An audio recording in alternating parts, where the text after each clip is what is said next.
Good morning. I'm going to show you how to solve what is typically considered to be a rocket problem.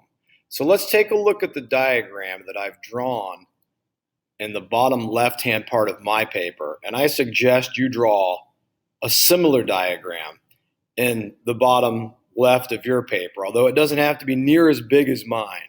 Mine's big because I'm writing on my smartboard as I talk to you, so it doesn't have to be, it's not to scale.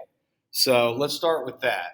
Look, I think we can agree that if a rocket gets launched off the ground, there's going to be this phase where the rocket is actively launching itself into the air and its engines are firing, okay? You've got your rocket here, and you just got all this rocket fuel being burned as it's going up in the air.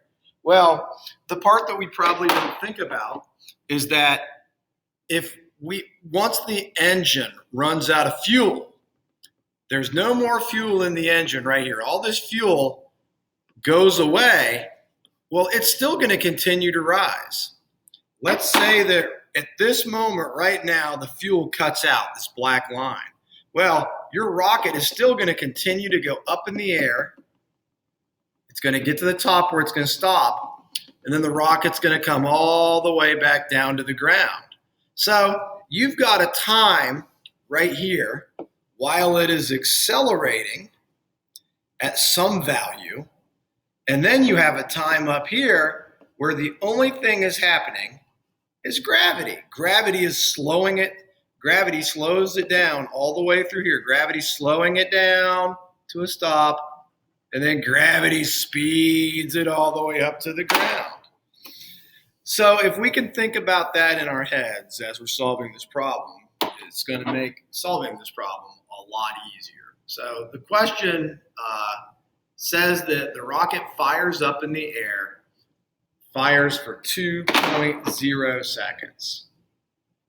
Okay, at zero. Don't worry about these two things you don't need to worry about. That's for another part of the unit, momentum.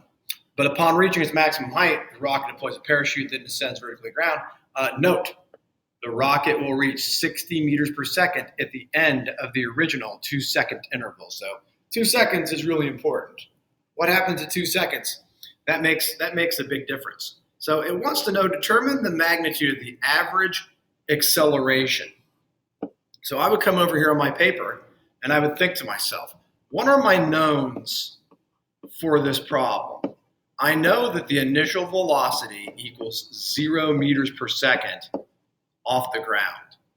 I know that my final velocity for the first 2 seconds is 60 meters per second. I know that the acceleration equals, well, that's what I'm looking for, so that's my question mark.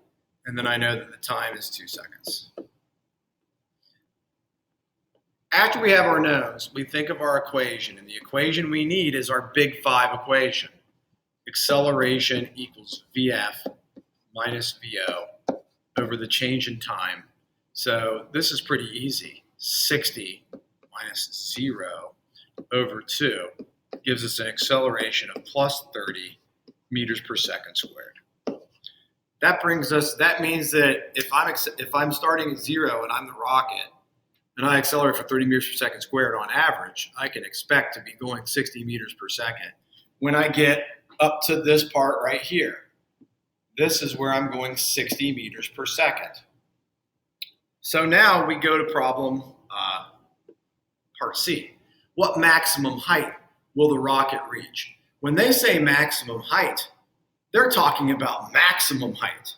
They're talking about the Y final. That's the whole height up to here. This is that's the Y final. So we actually need the first height, and then we need this little bit of a second height that it goes from here to here. And then that will give us our full height. So let's start with our first height. Let's start with Y1. So I would just do it like this, Y1, Y2. The first height we're going to use this equation.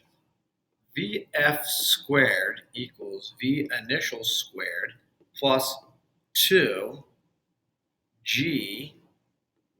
Because if we look at our variables that we set up here, if we're looking at those variables give us everything we need to solve this, except for that should be an AY because it's not gravity yet. So our initial velocity is 0, so we get rid of that. Our final is 60. So 60 squared equals 2 times 30, then we can solve for that. So that actually gives us, if we take the square of 60, that should be 3,600. We're just going to divide that by 60. And it's going to be 60 because that's a square. So y1 equals 60 meters. Let's go to y2. Now, we can use the same equation, but we're going to have to be aware of something here. And the awareness is that a special acceleration is taken over to slow us down. Now we put in gravity. See, before we used acceleration, which is 30. Now, we're going to use gravity. I'm going to use negative 10 meters per second squared just to make the problem cleaner. And I know that as the rocket reaches up to here, that its final velocity is going to equal 0 at the top. So the final velocity at the top is going to be 0 meters per second. So I'm going to have to put that into my equation. 0 equals, what's its initial velocity? Its initial velocity when the rocket engine cuts out is 60. So the initial velocity at the bottom there is 0 meters per second. The initial velocity here for the second phase is 60. And then we'll say negative 10. And then we'll be able to find our y. So once again, it's 3,600. But this time, it's divided by 20. And this gives me a y2 that equals 180 meters. So my answer would be y final equals y2 plus y1 equals 240. So that's my answer. And I would box that answer in. Just like, I should have boxed this answer in too. So there, I've got two answers. That's to B and that's to C. And D wants to know what time after 0 seconds will the maximum height be reached. Let's clean this up because we don't need all this anymore.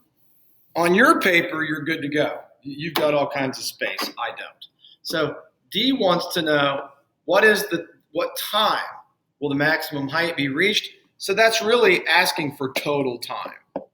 So total time will be T1 plus T2. And we know that T1 is already 2 seconds. That was given in the problem. So how are we going to figure out the time? Well, we're actually going to look for the time that occurred at Y2. So at Y2, my initial velocity was 60. My final velocity equals 0. Gravity is in effect as the inferred variable. And then we're just looking for this time right here. So acceleration equals final velocity minus initial velocity. Look how cool those negatives are. Look, they keep the problem from being an irrational time. So we've got 60 divided by that. So T is literally 6 seconds. So our answer for total time equals 2 seconds plus 6 seconds. And that equals 8 seconds. So I hope you enjoyed this. This is how to solve the rocket problem, and that's a problem I'd like you to know for your test coming up later this week. Have a great morning.